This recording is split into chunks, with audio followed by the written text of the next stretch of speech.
What's up, guys? I'm Chris Spags here, back to another Four Corners video of today's three-game MLB main slate, courtesy of Awesemo.com. So even by the standards of some of the weird slates we've had recently, this one's going to be extra weird. It's super short today, so you're going to have to make some tough choices. So help me keep the energy up. Like this video right now, and comment which pitcher you think is going to get up the most home runs today. We got a lot of guys I'm going to talk about today. A lot of guys who I think you can get leverage against because of the ownership being really high with the field. So right now, like this video, and comment your pick to get up the most home runs today down below. The first corner I'm going to hit on are those top pitchers today, and we have three guys coming up here who are going to be important to know. Aaron Nola going against San Diego is going to be the number one known guy industry-wide. Gets 3.5 implied runs against him, and as I mentioned, he will be number one everywhere with 57% on DraftKings, 44% on FanDuel, and 61% expected on Yahoo.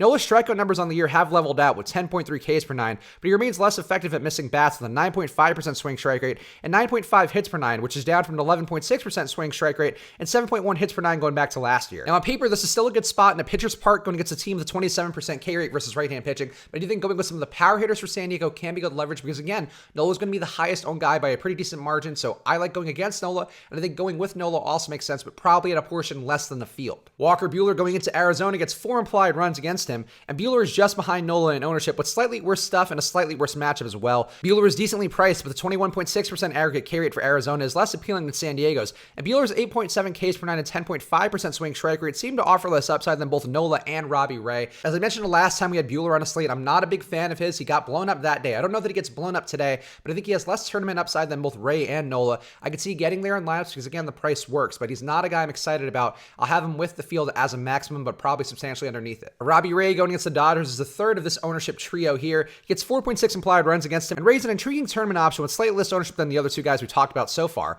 The Dodgers lineup is the scariest of the three that these guys are going against. The top 6 hitters all above a 109 WRC plus versus left-hand pitching, but Ray's 12.8% swing strike rate and 11.8 Ks per nine can be instant leverage on the highest owned stack if they falter. On a slate of this size in particular, we're trying to get leverage against the high ownership plays. I think if Robbie Ray does show really big strikeout stuff here against the Dodgers team, is going to be one of the highest, if not the highest owned stack on the day. It could be a good spot here to get Ray. And here's where it gets complicated on a short slate. The top stack that we're looking at today ownership-wise is the Dodgers stack going against Robbie Ray. They get 4.6 implied runs in their favor. Ray does give up power with 44.1% hard contact, but he also may be due for some home run regression on the negative way. He has a 1.8% rate on the year, which is down from 3% rate going back to last year. Guys like David Freese, Justin Turner, and Chris Taylor have very appealing prices at the top of the projected lineup, given that Ray struggles versus righties with a 1.6 whip and a 3.2% home run rate, but there's a ton of ownership expected on the stack. I'm always a fan of the Dodgers lineup, and I often mention them in this video because they do play well against a lot of teams, but in a spot here, we're probably going to be the highest owned team on a slate, and a guy with Robbie Ray who has a ton of strikeout upside in a pitching park. It's a good spot to go to Ray in the hopes that the Dodgers fail,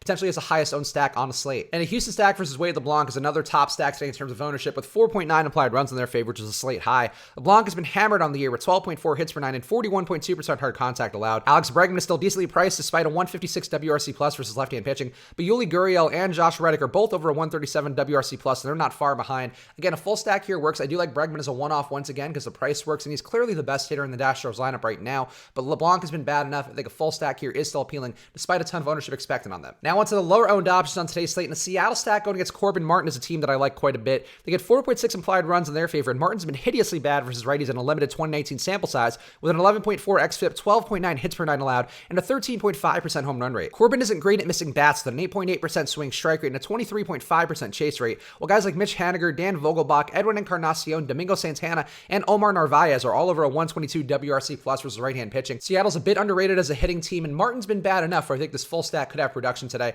You're probably not going to be able to stack him up the way you like on DraftKings because you are going to have 2 first basemen there with Vogelbach and Encarnacion, but I think the Seattle stack's interesting, and getting there in mini stacks, one-offs, I think a variety of ways you could approach it to get some value out of this lineup. Eric Lauer at home versus Philly is an option I'm interested in today with 4 implied runs going against him. Lauer is no strikeout guy with a 6.7% swing strike rate and 7.5 Ks per nine, but he's mitigated damage well with a 1.3 whip on the air. Philly's lineup hasn't had much power versus left-hand pitching on the year, but they project for high prices and a good amount of ownership, and that makes Lauer interesting leverage if they do fail. Again, Lauer's not a great pitcher, not a guy who has a tournament upside you're normally looking for, but Philly's highly owned, and Lauer does a decent enough job just keeping the production down to a minimum. Could be a good spot here to have Lauer just as leverage on the field, who also opens up some things price-wise. And again, it's a short slate, so you got to get weird. A San Diego stack versus Aaron Nola could be interesting today. They get just 3.5 implied runs for them, and on paper, it's not a great spot given that low Vegas total, a pitcher's park, and San Diego's 27% K rate versus right-hand pitching. But Nola's struggles could provide leverage, and everybody besides Greg Garcia in the projected San Diego lineup has over a 3.3% home run rate and also a 170 ISO versus right-hand pitching. So they could hurt Nola if the stuff isn't there, and that's what you're really hoping for. If Nola fails, there's going to be 60% of the lineups out there that probably don't work. So you're going to have a good spot here if San Diego gets production going against Nola. I think that's what you're hoping for here. Have a healthy amount of Nola if you want, but if you want to have some leverage against him, I think it's a really logical move on a slate of this size. On to our last corner, the one-offs, and Alex Bregman going against Wade LeBlanc is one I like a lot again. Bregman's got a 156 WRC plus and a 4.8% home run rate that should be a solid fit versus LeBlanc's 6.7 Ks per nine and 4.2% home run rate allowed to righties. Again, Bregman's the best hitter that's left in this Astros lineup right now. It's in a decent hitting park in Seattle, not a great one, but on terms of this slate, it's about as good as you're going to get.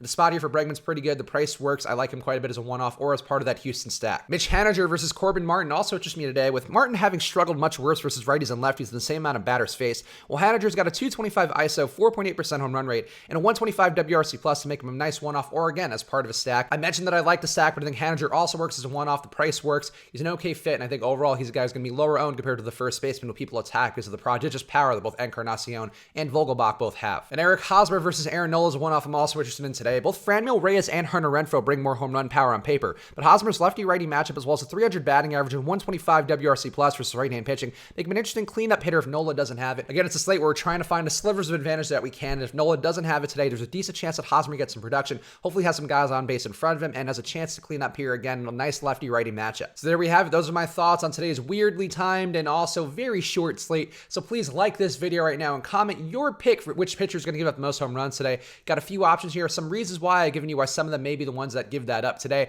So like the video and comment that down below. As for the double dong picks on Friday, we have a bit of a good news, bad news situation. The bad news, none of you guys got it right. The two guys who hit a home run, the very expected Trevor Story, the not so expected Nico Goodrum. Those are the guys who did it. None of you guys got it right in the comments. So that's the bad news. The good news though is that the people above me at Awesemo.com have noticed all the interaction, all the views we've been getting on these Four Corners videos. So thank you guys for the support. Really do appreciate that. And the good news for you guys, the next time we do a double dong contest, the winner of that one will be getting a free month free to Awesemo.com. Thank you guys for helping get this video on people's radar. I don't really brag that much about how we're doing with things, but it is noticed, so we appreciate the support a ton. And now we'll start having those giveaways starting this week. And as always, use that promo code Switch and Hedge for half off your first month of any Awesemo.com package. All the ownership projections, the rankings, the daily deep dive column, the top stacks tool, the lineup builder. A lot of things are going to make you make better lineups every single day, especially on a slate like this one. Again, as you may have gathered from what I talked about, ownership here is very key. You're trying to get leverage on the field, trying to figure out ways to move ahead of people when a lot of people are going to have the same lineups over and over again. So check that out now. Use that promo code Switch and Hedge for half off your first month.